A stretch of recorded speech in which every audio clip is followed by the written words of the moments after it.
যতই বলেন সরকারের কোন দায় দায়িত্ব নাই, এই কথা বললে দেশবাসী মানবে না।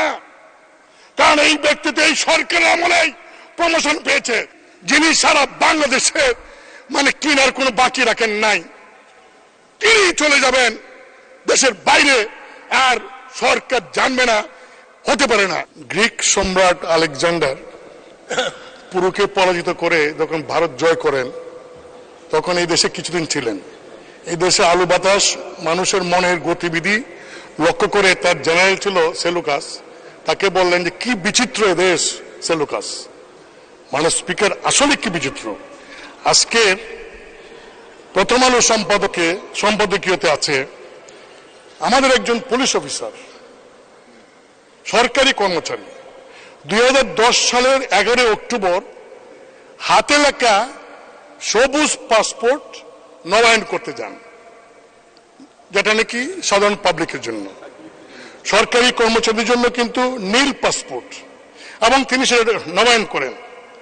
মানে স্পিকার তিনি যখন ডিজি র্যাব তখনও সেই সবুজ পাসপোর্ট, এবং সেইখানে কি লেখা, পেশা হিসাবে প্রাইভেট সার্ভিস। মানে স্পিকার ডিজি র্যাব একজন এডিশনাল আইজি, তার পাসপোর্টে লেখা প্রাইভেট সার্ভিস। কি আশ্চর্য, এটা আমরা কেউ খেয়াল করলাম না। মানুষ স্পিকার শুধু তাই নয়, আইজি, তিনি আইজি থাকা অবস্থায় তার সেই সবুজ পাসপোর্ট, এবং তিনি বিভিন্ন সময় দেশে গেছেন, বিদেশে সবুজ পাসপোর্ট দিয়ে। ইমিগ্রেশনে এন্ট্রি আছে সবুজ পাসপোর্টের, প্রাইভেট সার্ভিস। কি সর্বনাশের কথা। মানুষ স্পিকার সারা দেশে মানে একটা বিষয়। আমরা জানি এই আওয়ামী লীগ সরকার একজন প্রতিমন্ত্রী ছিলেন, তার রেড পাসপোর্ট ছিল এবং সবুজ পাসপোর্ট ছিল। সবুজ পাসপোর্ট দিয়ে সিঙ্গাপুর যাওয়ার কারণে মাননীয় প্রধানমন্ত্রী সেদিন তাকে মন্ত্রী পরিষদ থেকে বাদ দিয়েছিলেন। আর এই ব্যক্তি আইজি, একটা ডিসিপ্লিনারি ফোর্সের চিফ। মানুষ স্পিকার এই ব্যক্তি যখন আইজি ছিলেন তখন কি সুন্দর বক্তব্য দিতেন। তিনি বলেছিলেন পুলিশ বাহিনীর সমস্ত সদস্যদের উদ্দেশ্যে, এই পুলিশ বাহিনীর সদস্যরা, তোমরা কেউ করাপশন করতে পারবে না।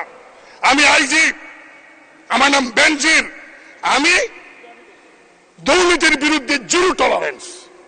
মানুষ স্পিকার জিরো টলারেন্স দুর্নীতির বিরুদ্ধে, ভালো কথা। মানুষ স্পিকার সেই ব্যক্তিটির তার নামে, তার পরিবারের নামে গোপালগঞ্জে Savanna Eco Resort and Natural Park, speaker 621 bigha জায়গা। হাউ তার এবং তার পরিবার সদস্যদের নামে কিভাবে সম্ভব? মানে স্পিকার তাই নয়, তিনি যখন ডিজি র্যাব, মহানগরের ডিএমপি কমিশনার এবং আইজি, এই সময়ের মধ্যে তিনি কিন্তু এই সম্পত্তির মালিক হয়েছেন। রিটায়ারমেন্টের পরে গিয়ে যে তার পৈতৃক ব্যবসা থাকে, মালিক হন, আফসোস ছিল না, কিন্তু ওই চাকরি করে কালীন তিনি এই সম্পত্তির মালিক হয়েছেন। মানুষ স্পিকার কি সম্পত্তি, আমার একটু সময় লাগবে, আমি কারণ এগুলি বলছি এই কারণে। মানুষ স্পিকার যে সারা দেশে এই ব্যক্তির কারণে ক্ষমতাসীন দলের এত কাজ করার পরেও আজকে প্রস্থান মুখে এসে দাঁড়িয়েছে।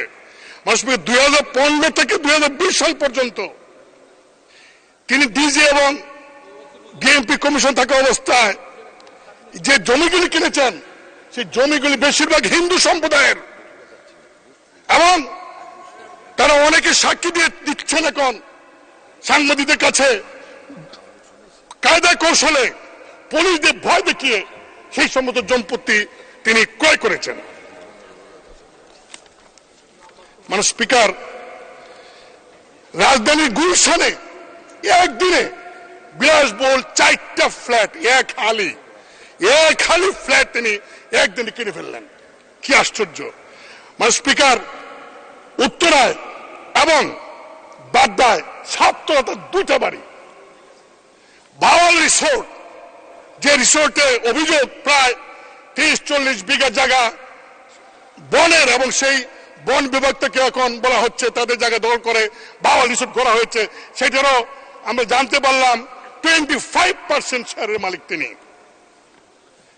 মাননীয় স্পিকার, একটি শিশুর বিন্দু, steel industries limited, ST Peter's school of London limited, 19টি কোম্পানির শেয়ার, 30 লাখ টাকার সঞ্চয়পত্র, 33টি ব্যাংক হিসাব।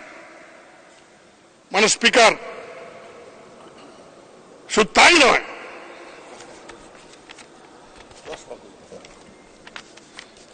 ঠাকুরগাঁও সদরে 50 বিঘা জায়গা তার এবং তার ফ্যামিলির নামে, জলঢাকা নীলফামারী 50 বিঘা জায়গা, নীলফামারী কিশোর সদর 50 বিঘা জায়গা, বান্দরবন সদর এবং লামা উপজেলায় 250 বিঘা তার নামে। মাননীয় স্পিকার,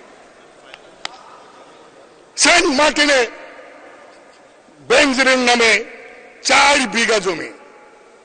মাননীয় স্পিকার, ইন্দ্রাণী বিচে কক্সবাজার 2 বিঘা 3 মেয়ের নামে, রাজৌর উপজেলায় জিসান মির্জার নামে তার স্ত্রীর 273 বিঘা জমি, গাজীপুরে 200 বিঘা জমি। মাননীয় স্পিকার, কয়েকদিন আগে তিনি চলে গেলেন, চলে যাওয়ার আগে পত্রিকার নিউজ অনুযায়ী প্রায় 80 কোটি টাকা ব্যাংক থেকে উত্তোলন করেছেন। মানে স্পিকার, আমি একটু বলতে চাই, আমাদের মাননীয় স্বরাষ্ট্রমন্ত্রীর মধ্যে খুব ভদ্র মানুষ, অত্যন্ত ভালো মানুষ, খুবই ভালো মানুষ। তিনি বলেছেন সাংবাদিকদেরকে যে এই যে বেনজির তার পরিবার সহ বিদেশে গেলেন তিনি জানেন না। মানে স্পিকার, খুব কষ্ট পেলাম, তিনি জানবেন না কেন? হ্যাঁ, যেতে পারে, যেহেতু বেনজির সাহেবের কোনো নিষেধাজ্ঞা নাই, যেতে পারেন, জানবেন না কেন? কারণ তিনি তো এয়ারপোর্টে ইমিগ্রেশন হয়ে গেছেন। ইমিগ্রেশনে তো কোনো ভিআইপি, আর তখন সারা দেশে আলোচিত বেনজির, তিনি ইমিগ্রেশন দিয়ে গেছেন, আর ইমিগ্রেশন ডিপার্টমেন্ট তার মন্ত্রণালয়কে জানায় নাই, সরকারকে জানায় নাই। যদি না জেনে থাকে তাহলে ইমিগ্রেশনের সমস্ত কনসার্ন কর্মচারীকে সাসপেন্ড করা উচিত। মানে স্পিকার, অনেকে বলছেন সরকারের লোকেরা যে ওই তার বিরুদ্ধে তো ওয়ারেন্ট নাই। 24 এপ্রিল থেকে মানে স্পিকার, দুদক তার বিরুদ্ধে টিম করে বিভিন্ন তথ্য চাইতেছে, সারা দেশের মানুষ জানে। একজন রাজনৈতিক নেতা চিকিৎসার জন্য বিদেশ যাবেন, তাকে আপনারা এয়ারপোর্ট আটকে দেন, 2 ঘন্টা বসে রাখতে পারেন। আর এরকম একজন ভিআইপি যিনি সারা বাংলাদেশের মানে কিনার কোনো বাকি রাখেন নাই, তিনি চলে যাবেন দেশের বাইরে, আর সরকার জানবে না, হতে পারে না। মানে স্পিকার, বাংলাদেশ ব্যাংক এবং ব্যাংকগুলি এই টাকা উত্তোলন করলো, একটা চেক দিয়ে পাঠাইলে ব্যাংকে 10 লাখ 20 লাখ টাকা 4 দিনের নোটিশ থাকে। 70-80 কোটি টাকা তিনি কিভাবে উত্তোলন করলেন আমি জানি না। মানে স্পিকার, সরকার এত বাহিনী, সরকার এত এজেন্সি আছে, তারা কি খবর রাখেন? তারা কেন সরকারকে এইগুলি জানান না? মানে স্পিকার, 2 টন গম যদি বিক্রি করে ইউনিয়নের মেম্বার, তার বিরুদ্ধে মামলা হয়ে যায়। একজন এমপি এলাকায় কাবিকার কাকে কি দিল সেটা পত্রিকা ফলাও হয়ে যায়, হ্যাঁ, মামলা হয়। আর কৃষকের 50,000 লোনের জন্য অ্যারেস্ট করা হয়। আর মানুষ স্পিকার, এই লোকটি মানে এরকম অবস্থা, এত কোটি কোটি টাকা, এত সম্পত্তি কিভাবে সম্ভব হলো? কেন সরকার দেখলেন না? মানে স্পিকার, যতই বলেন সরকার এখন দায় দায়িত্ব নাই, এই কথা বললে দেশবাসী মানবে না। কারণ এই ব্যক্তি তো এই সরকারের আমলে প্রমোশন পেয়েছে, পোস্টিং পেয়েছে, এবং এই সরকার আমলে চাকরি থাকা অবস্থায় এই সমস্ত সম্পত্তি সে ক্রয় করেছে এবং দুর্নীতি করেছে। আর সে বলে দুর্নীতির বিরুদ্ধে জিরো টলারেন্স। মানে স্পিকার, আমি শুধু এটুকু বলবো যে এই বিষয়টাকে গুরুত্ব দিয়ে যদি সরকার ব্যবস্থা না নেন, দুদক তদন্ত করছে, তদন্ত বছরের পর বছর যদি চলে, এই তদন্ত যদি শেষ না হয় এবং কোর্টে গিয়ে বিচার না হয়, মানে স্পিকার, তাহলে দেখা যাবে আরো যারা আছে বেনজির তারা আজকার পাবে। এবং মাননীয় স্পিকার, আমি আপনার মাধ্যমে দাবি করব, যত সরকারি আমলা আছে, এই এমপি যারা আছে, যারা পলিটিক্যাল পার্টির নেতারা আছে, তাদের সবার হিসাব আপনি নেন। সরকার সবার হিসাব নোক, আমি আমার হিসাবে 1 ঘন্টার মধ্যে দিব। আমার কি আছে, আমাদের কি আছে মাননীয় স্পিকার?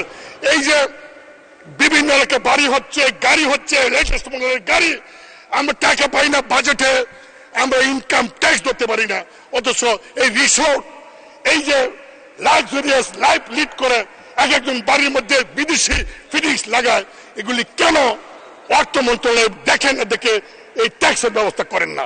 তাহলে টাকা অভাব হয় না। মাননীয় স্পিকার, আমি শেষে একটা কথা বলে শেষ করব। আজকে এই একজন সরকারি কর্মচারীর এত বড় দুর্নীতি কারণে এইটাই প্রমাণ হয়েছে যে সব সম্ভবের দেশ বাংলাদেশ। ধন্যবাদ মাননীয় স্পিকার।